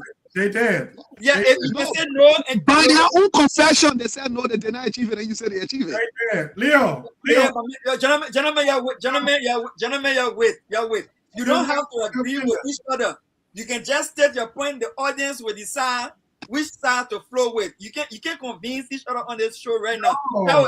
Tawo, do you think you one of those who feel that there's a lot of flaw in the foundation of our education system, and now we're discussing the UL. I want to give you a chance. Do you think that the political consciousness and social movement for change at the time in UL transition help Liberia or it harm Liberia? I don't know whether I can't say for sure whether it help or harm. This is what I will say. To point something out first, the indigenous group or the progressive movement and all of the different elements at LUN at that time that were agitating, they were not agitating merely just for political space. It was economic. People were excluded from participation. Exactly. And that is what led to the agitation. Had the American Liberians open up the space where everybody could benefit economically, we're never going to have the agitation for them to force people out. And that is the trajectory that we are on today. Every agitation is not about political space to open more political parties. It's about equitable distribution so that everybody can benefit. That is a trend that we are on today. So is that what we have today? Is that what we have today? That is the same trend that we are on today. Already the agitation is about people wanting to be able to benefit. All right. So I'm the moderator. I'm the moderator. I know I can see like the tendency. He's the best since 1847. I'm the best since 1922. So maybe I owe him about 2 years or 5 years. So let me come to you, Dr. Williams. Oh, you didn't finish? No. This is what I want to say. I was listening to Leo. No, they didn't achieve that. Remember that what was happening, the guys were just agitating, didn't have no real sense of direction. They didn't know anything about running a country. There was no real program set up beyond that agitation when they end. What were they going to do if they have access to power, or if the African or the Liberian indigenous were allowed or given the space to participate? They didn't know where to go. So you could see it in when some of them in some forms when they got involved and they started to come in. You could see the same thing happening across Africa, right? As all of the independent movement groups were agitating. What were they really agitating against? They were agitating against the very system. Look, this is where Liberia is, just like all the other African countries. A group of people come in. You can't govern yourself using somebody else's culture or ethics and more of everything else. You can't do that. Nowhere else in the world. You can adapt from people, but the central foundation has to be based on the culture of the larger society. So when the American Liberians did what they could do, right? There was no space in between. The guy was not thinking beyond trying to try to deconstruct that existing system to establish one. They were not thinking beyond that. So let me just push because our focus tonight is just the LU. So do you think that we have to reprogram LU? Is that what you're saying? Because what is there cannot produce quality leadership in Liberia, even though it's there before. No, it cannot. Look at what happened at LU. Let's look at the educational system, right? We always have to ask ourselves, what really is education? Education is about nation building. It's about the survival of a people. So if you need to build your nation and you need to survive, then your educational system is structured around what are your challenges and what are your problems that you need to solve with respect to other people. So for example, if you look at LU, somebody said they're studying psychology. I just gave him one. What really is psychology? It is the cultural, political, and economic experience and historical experience of a people. Why are we studying the psychology of other people when we and them don't have the same historical experience? So these things, so the materials of instruction have to change in the entire educational system. The material of the structure has to change. Yeah, Jimmy, let me come to you. Yeah. Jimmy, let me come to you. Yeah. So we're hearing, out of what we're hearing Tao saying, so does that mean to say LU is just another competitor for money from the budget? So we just scrap it and just get rid of it? That is correct. No, we cannot afford. We can't listen. That's one thing about Liberia. We like to destroy what we have instead of trying to improve it or build it. We got EJ Roy hanging there for nothing. Hotel Africa, they're going to waste. Duke all these are multi-million-dollar infrastructures that we could have made use of. So we're not. I'm not in favor of destroying. I'm in favor of improving. But let's look at what happened with LU, you know, because sometimes let's take to the question so we can close, go almost right. coming through. The point here is that is LU a liability now, just competing for resources in our national budget? No, it's not. It's not a liability. But what it has to do, there was imbalance that was created. When you start having a whole lot of graduates in political science, sociology, history, law, economics, and humanities, and you comparatively producing fewer engineers, agriculturalists, industrial managers, technicians, entrepreneurs, you create what they call an imbalance. So now when these people graduate, suddenly they go in the market, it produces frustration. They understand Karl Marx, they understand colonialism, they understand constitutional government, but there's no way to expand in the industrial economy where they can graduate and build a career. So you produce a whole lot of frustrated individuals. Again, I keep saying what we have been lacking the focus on is expanding our education to enhance the productivity of the entire country and not romanticize with these theories of Marx and Lenin and all of that doesn't work until you get your production going correctly. So turn all you to technical university. You said no. Thank you, sir. Westmore. Dr. Williams. So is LU an indispensable institution, or is just competing for national resources in our budget? Should we scrap it or keep it? In all fairness, you know, I could never be a proponent of the Napoli-Johnson theory of scrapping. No way. I think I never said scrap it. I never said scrap it. Let me correct that for the record. It's public. All right. Turn it to a technical university or technical school. That's what I said. Neither that theory. I could never subscribe to it. I think, you know, like Mr. Eastman said, there is a need for improvement.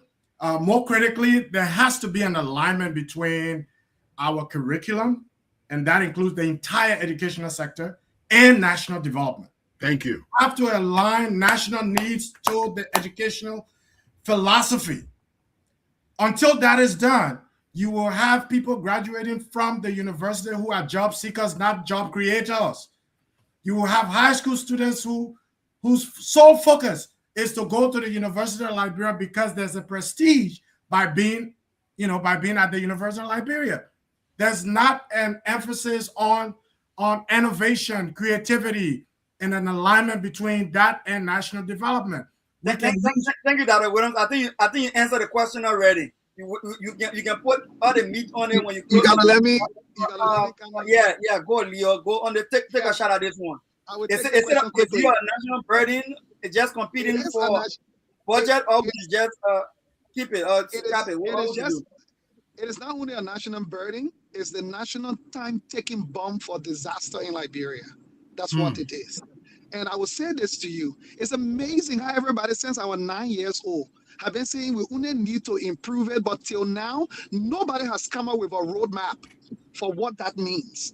I will be the first to jump on board. If anybody on this show or anywhere in the world can come out and say, here is the roadmap that we have created that will make you align with the national. Let me tell you what our national development needs are right now. We need plumbers.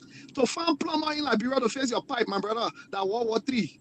So in fact, radio stations in Liberia are boasting that they got Ghanaian electricians in country if you need a good electrician. To find somebody to lay your tie in the country that World War IV. To find, look, I'm telling you this. So if you are saying we should align UL with the country national agenda, let's take Germany. When World War II was over, Germany was worse than Liberia. Liberia is way ahead of where Germany was. What Germany did, Germany scrapped all of their universities that were based on research activities. They developed what they call technical universities. Till to this date, the most popular form of post-secondary education in Liberia, in Germany, is technical universities. By the way, because of that, Germany has the lowest youth unemployment rate in the world.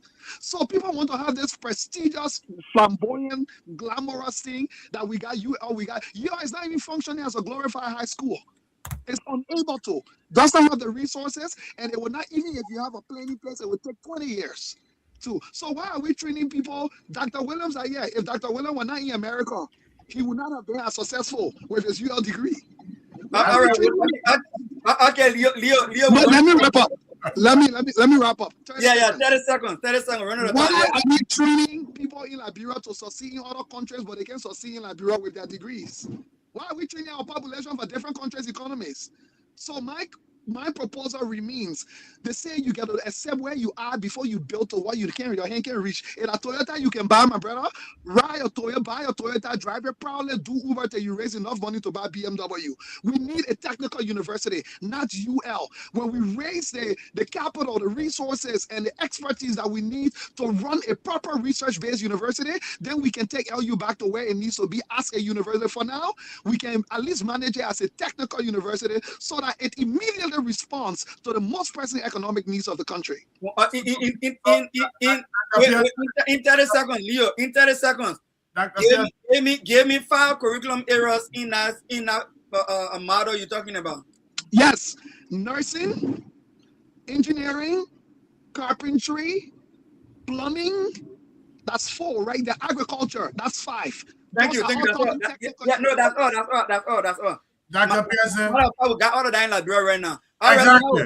let's go to tower. You are talking about that as a university research degree. Leo. No, Dr. Pearson, you may not do what the service here. You are a researcher. No. I gave it chance to lay out what your vision is, so I understand where you're coming from. I'm going to tower.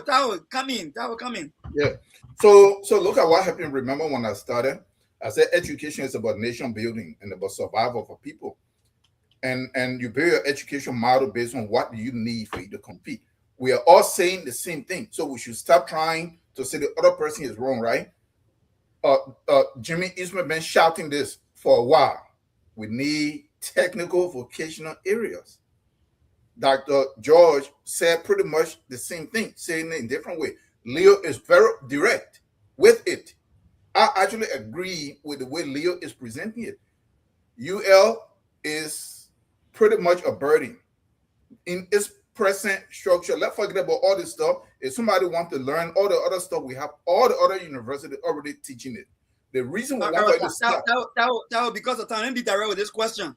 So are you saying we should take away accounting, economics, public administration? No, it's not so much about taking it away, but it's about minimizing those areas as much as possible and elevating the other areas that are more critical. Thank you, sir. All right, let me add this something there, please. It won't take me 1 minute. The way that we created the incentive in LU those days when Torber around, the way they created the incentive, they gave all those guys who wanted to do agriculture scholarship, and they gave them stipend.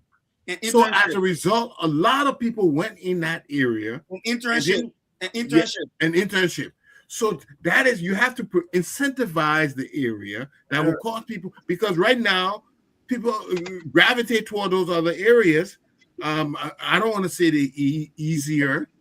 Some people would like to say that, but for some reason now we see people gravitate to those other areas, and they are not as productive as, or they do not address the productivity needs of the country. So what you have to do, you have to incentivize those other areas so that people will go migrate to those areas instead. And Thank you, Dr. Pierce, let's go to the closing. Let's go to the closing. You know that internship come with technical degrees, right? Yeah, we agree. I agree with you. I agree. Let's go to the closing. I will start with Dr. Williams. Dr. Williams, I know you have something else on your mind, but in closing, also address this. If we were designing the University of Liberia today, not for 1862 or 1951, but for 2050, what would we build? Be very brief. 1 minute, 60 seconds. And to answer the question, I will look more at what profile of graduates do we want. And again, it goes back to the whole idea of what does our nation need? What are the needs of the nation? And as a national university, what quality of individuals do we want to put out? We live in the digital age, but our nation does have enormous needs. There are resources everywhere. There are opportunities everywhere. You go, there are opportunities everywhere. Consider, for example, our education, College of Education at the university. Why are we putting out individuals who are job seeking rather than we have an acute teacher training shortage? At least 80% of our principals are not licensed principals, but we have a College of Education. What are they doing? Are we just ushering out degrees, distributing degrees, or putting people out there to fill the gaps? All of these things, the RTI and all these international organizations that come to Liberia to undertake programs, we should be addressing our own issues. Our college should be able to address the challenges of the nation and provide answers and responses to those issues. We're talking LU, not colleges. LU, we got BWI there. The men just agree with me that we might turn LU to technical university. No, sir. Leo, our university, which includes colleges, ought to provide answers to the challenges of the nation. That is the kind of university I would like to see. Thank you, sir. Okay. Yeah. Understood. 30 seconds. 30 seconds. So I can cut you. 30 seconds. You good?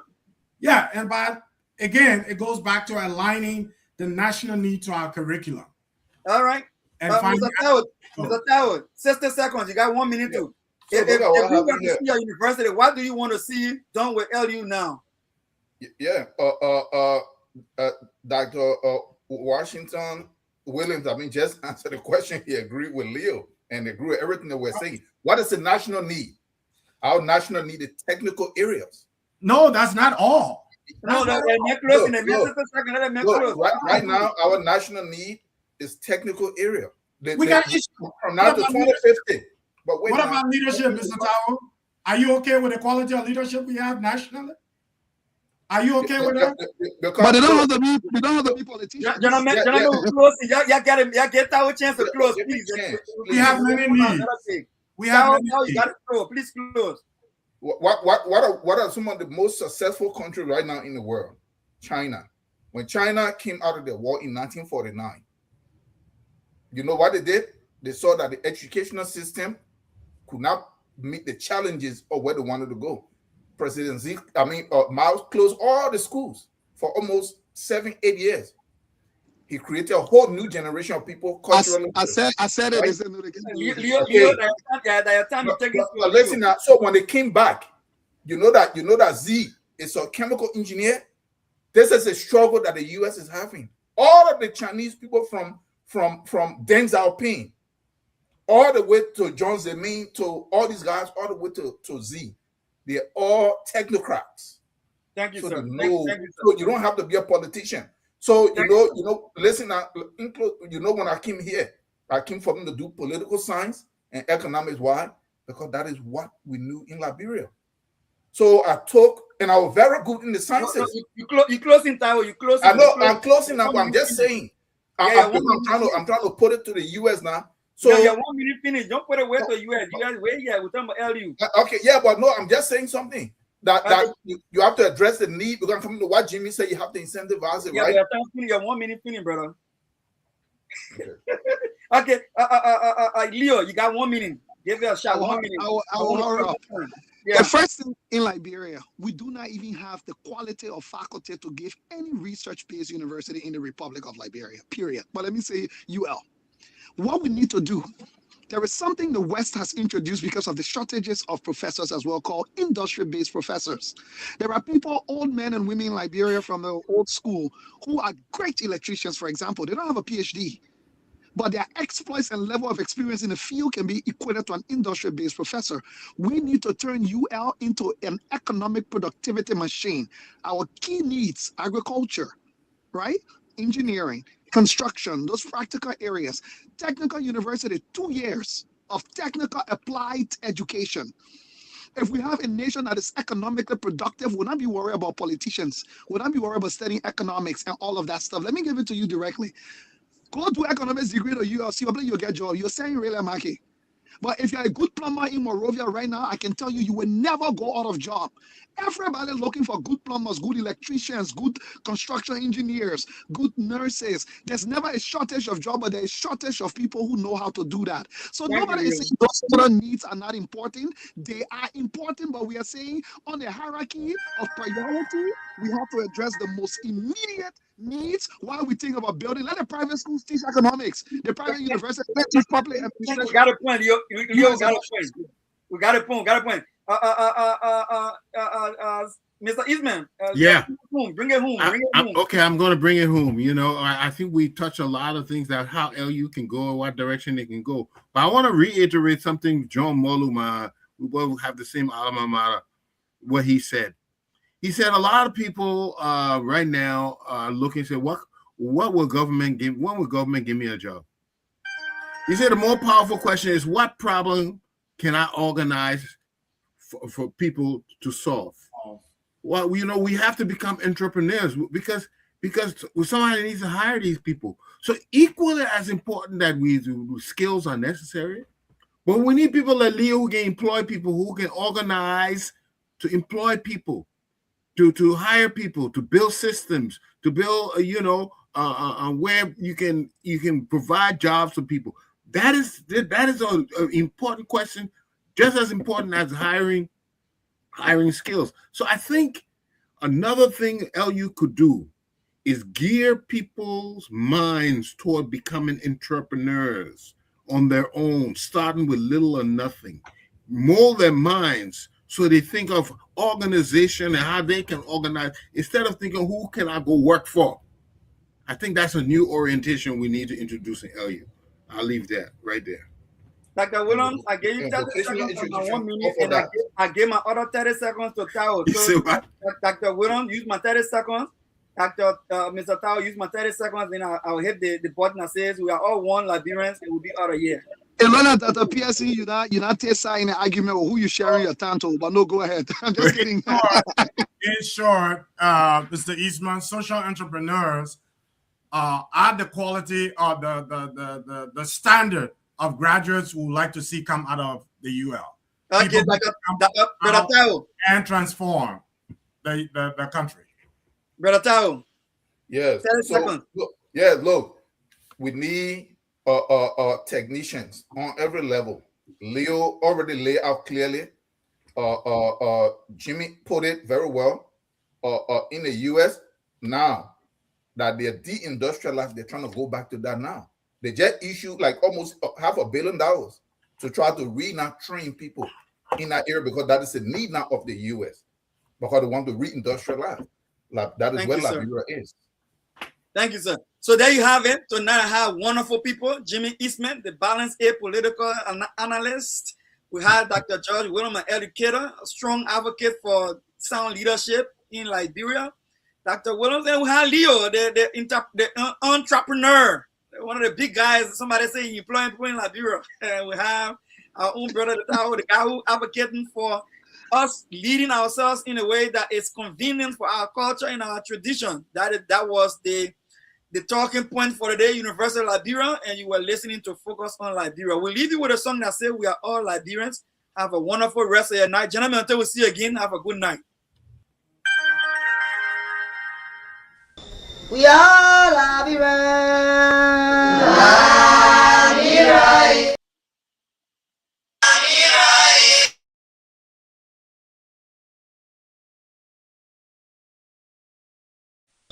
We are Liberians.